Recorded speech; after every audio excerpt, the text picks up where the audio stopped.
Oke, nah sekarang kita akan bahas di soalnya tentang medan listrik, yaitu titik A berada pada jarak 5 cm dari muatan positif 10 mikrocoulomb. Besar dan arah medan listrik pada titik A adalah berapa? Seperti itu ya. Nah, berarti kan kita tentukan diketahuinya, di mana diketahuinya adalah R ya. R-nya 5 cm, jadi 5 kali 10 pangkat min 2 meter ya. Kemudian ada Q-nya adalah 10 coulomb. Coulomb kan min 6 ya. Baik, nah kalau di sini kan ada 10 sama 10, berarti ini nolnya 1, berarti 10 pangkat 1. Nah, kalau perkalian pangkatnya ya betul di jumlah. Berarti 1 ditambah min 6, min 5 ya. Oke, sekarang yang ditanya adalah besar dan arahnya. Baik, berarti E sama dengan K Q per R. K-nya adalah 9 kali 10 pangkat 9. Q-nya min 5. R-nya adalah 5 kali 10 pangkat min 2 dikuadratin. Seperti itu ya.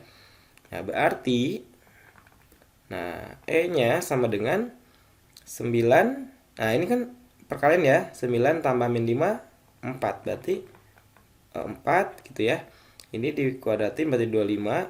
Ini min 4, ya enggak? Nah, maka E sama dengan 9 bagi 25, 0,36. Nah, kalau ini 4 dikurang min 4, berarti 4 tambah 4 ya. Berarti 10 pangkat 8, betul ya? Nah, tapi kita, ini kan angka penting ya, nggak seperti itu. Nilai ilmiahnya harus geser ke depan, berarti 3,6 gitu ya. Seperti itu. Kali 10 pangkat 7, ya nggak? Baik. Nah, sekarang kita akan melanjutkan. Oh yes, lupa ini. Satuannya adalah Newton per Coulomb. Oke. Nah, sekarang kita akan melanjutkan bahwa kuat medan listrik ini dapat dinyatakan dengan kerapatan garis-garis gaya listrik. Semakin besar kuat medan listriknya, maka garis-garis gaya yang digambarkan akan semakin rapat. Bahwa energi atau usaha yang diperlukan untuk memindahkan muatan listrik dari satu titik ke titik lainnya itu disebut dengan energi potensial listrik. Nah, sekarang kita akan masuk ke dalam potensial listrik. Sekarang kita akan masuk ke dalam potensial listrik ya. Nah, tadi kita sudah bahas masalah konsep dari listrik statis, kemudian kita masuk ke dalam hukum Coulomb, kemudian yang ketiga adalah medan listrik. Nah, sekarang kita masuk ke dalam potensial listrik. Nah, elektron bergerak dari plat B ke plat A seperti dilukiskan pada gambar berikut. Nah, arah gerak elektron itu berlawanan dengan arah garis gaya listrik. Oh ya, kita jelaskan bahwa potensial listrik sendiri merupakan skalar. Ya, jadi nilai pada negatif itu nanti harus masuk ke dalam perhitungan seperti itu ya. Nah, di sini kita lihat ada dua buah plat A dan B yang berbeda potensial listriknya. Nah, elektron bergerak dari plat B ke plat A seperti itu ya. Oke, kita lihat untuk memindahkan elektron diperlukan usaha. Ya, besarnya usaha yang diperlukan atau yang digunakan untuk memindahkan muatan dari B ke A per satuan muatan itulah kita kenal dengan namanya potensial listrik. Nah, potensial listrik dapat dirumuskan sebagai berikut. Bahwa V, dan V itu adalah simbol dari potensial listrik, dan rumusnya adalah K per R. Nah, kalau tadi kan di Coulomb gitu ya, adalah kaki Q per R kuadrat. Nah, kalau di Medan, kaki per R kuadrat. Nah, sekarang kaki per R. Nah, jadi semuanya sudah makin hilang ya, jadi Q-nya 1 dan R-nya 1. Q adalah potensial listrik, muatan listrik, R adalah perpindahan atau jaraknya, kemudian V adalah potensial listrik. Nah, satuan untuk potensial listrik adalah volt. Nah, potensial listrik antara dua titik sebesar 1 volt didefinisikan sebagai usaha sebesar 1 joule untuk memindahkan muatan 1 coulomb antara dua titik tersebut. Oke, sekarang kita masuk ke dalam soalnya. Tentukan potensial listrik pada satu titik berjarak 1 cm dari muatan Q5. Nah, ini mikrocoulomb.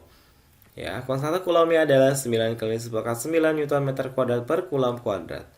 1 mikrocoulomb adalah 10 pangkat min 6. Oke, kita tuliskan V sama dengan K Q per R. K-nya 9 kali 10 pangkat 9. Q-nya adalah 5 coulomb. 5 kali 10 pangkat min 6. Nah, R-nya adalah 1 cm, itu min 2. Ini habis jadi min 4 ya. 9 kali 5, 45. Nah, jumlahin 9 tambah min 4, jadinya 5. Kan seperti itu ya. Oke.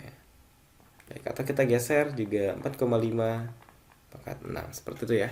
Baik. Satuannya apa? Satuannya adalah volt. Ya. Ini adalah potensial listrik.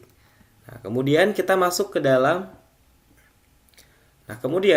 masuk ke dalam kelistrikan pada sistem saraf. Nah, ada yang pertama ada sel saraf sendiri, yaitu unit terkecil penyusun sistem saraf adalah sel saraf neuron. Satu neuron terdiri atas badan sel saraf, kemudian ada dendrit dan juga ada akson. Dendrit ada di sini, kemudian sel sarafnya ya semuanya di sini, kemudian di sini juga ada badannya ya, kemudian juga ada akson, ada nukleusnya dan bagian-bagian lain seperti itu. Nah, kemudian kita lihat bahwa akson sendiri apa? Akson adalah nyerit atau merupakan serabut yang panjang dan umumnya tidak bercabang. Nah, akson berfungsi untuk meneruskan impuls yang berasal dari badan sel saraf ke neuron lainnya. Akson mengandung benang-benang halus yang disebut namanya neurofibril. Nah, neurofibril dibungkus oleh selaput berwarna putih kekuningan yang disebut namanya selubung mielin. Nah, selubung mielin ini tersusun dari rangkaian sel Schwann dan berfungsi untuk mempercepat jalan impuls. Nah, sel Schwann membentuk jaringan yang berfungsi untuk menyediakan nutrisi bagi akson dan membantu regenerasi akson. Nah, pada pertemuan antara selubung mielin yang satu dengan lainnya, terdapat bagian akson yang tidak terselubung. Bagian ini disebut namanya nodus Steinfeld yang berfungsi mempercepat pengiriman impuls saraf. Bagaimana sih cara kerja saraf? Pertama mulai dari dendrit, kemudian masuk ke dalam badan sel saraf, dan terakhir masuk ke dalam akson. Nah, dua faktor utama yang mengaruhi kecepatan perambatan potensial aksi adalah hambatan dalam membran inti dan kapasitas pada membran. Penurunan potensial aksi akan meningkatkan kecepatan perambatan. Hambatan internal sebuah akson menurun dengan semakin meningkatnya diameter, sehingga sebuah akson dengan diameter besar akan memiliki kecepatan perambatan yang lebih tinggi daripada akson dengan diameter kecil. Nah, kita lihat ada tipe-tipe sel saraf, ada sel saraf sensori, ada sel saraf motor, ada sel saraf penghubung atau konektor, ada sel saraf adjustor. Nah, sel saraf sensori adalah neuron aferen atau merupakan neuron yang berfungsi menghantarkan rangsangan dari reseptor ke saraf pusat. Kedua adalah sel saraf motor atau neuron eferen, berfungsi untuk mengantarkan rangsangan dari saraf pusat ke efektor atau otot dan kelenjar. Ketiga adalah sel saraf penghubung. Sel saraf penghubung atau neuron konektor merupakan penghubung antara neuron yang satu dengan yang lain. Sedangkan yang keempat adalah sel saraf adjustor, merupakan neuron yang menghubungkan neuron sensori dengan neuron motor di sumsum tulang belakang. Nah, ini merupakan jenis-jenis sel saraf, yaitu ada yang pertama, yang A, yaitu sel saraf motor, kedua sel saraf sensori, dan yang ketiga adalah sel saraf penghubung. Baik, kemudian kita bahas susunan sistem saraf, bahwa pada sistem saraf manusia itu ada sistem saraf pusat dan ada sistem saraf tofi. Nah, sistem saraf pusat ini itu kita masuk ke dalam otak ya. Kemudian juga ada sumsum tulang belakang. Nah, kemudian kita dalam otak itu masuk ke dalam sumsum lanjutan. Sedangkan pada sistem saraf tofi itu ada somatik atau sadar dan ada otonom atau tidak sadar. Nah, sistem saraf pusat itu ya berasal dari otak kita ya, bahwa sistem saraf pusat berfungsi sebagai pusat koordinasi. Sistem saraf pusat tersusun dari otak, sumsum lanjutan, dan sumsum tulang belakang. Otak terbagi atas otak besar, otak tengah, dan otak kecil. Antara otak dan sumsum tulang belakang terdapat namanya sumsum lanjutan atau medula oblongata. Nah, ada otak besar, itu kita kenal dengan namanya cerebrum.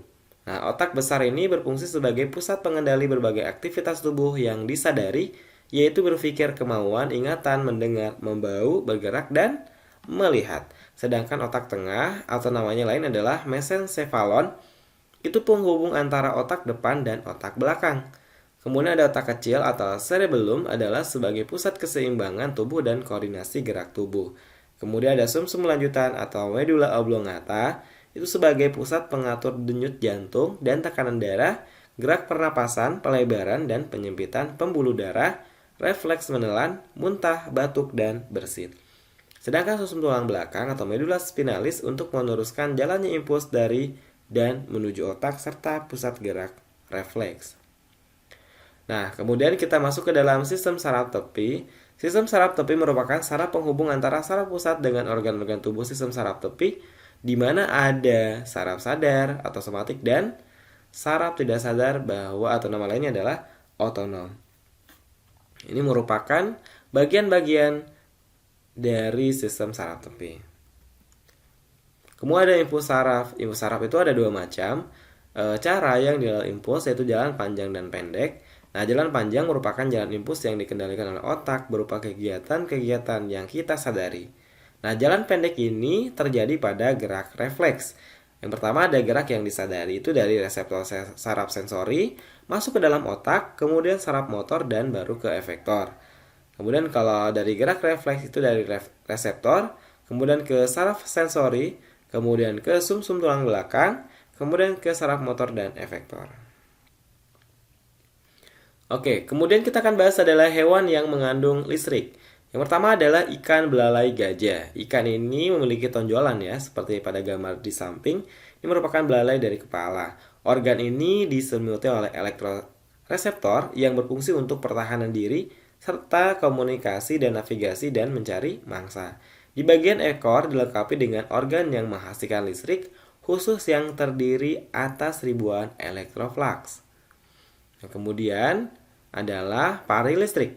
Nah, pari listrik ini atau ikan ini bertulang rawan memiliki organ penghasil listrik di kedua sisi kepalanya. Kejutan listriknya digunakan untuk mengusir predator dan menyetrum mangsanya. Kemudian ada juga hewan namanya belut listrik. Belut listrik ini memiliki 5.000 sampai 6.000 elektroplugs yang menghasilkan listrik hingga 600 volt dan arus listrik 1 ampere atau sama juga dengan 600 watt selama 2 milidetik. Jika diganggu, mereka dapat menghasilkan sengatan sebentar-sebentar selama 1 jam. Yang ketiga adalah hiu kepala martil.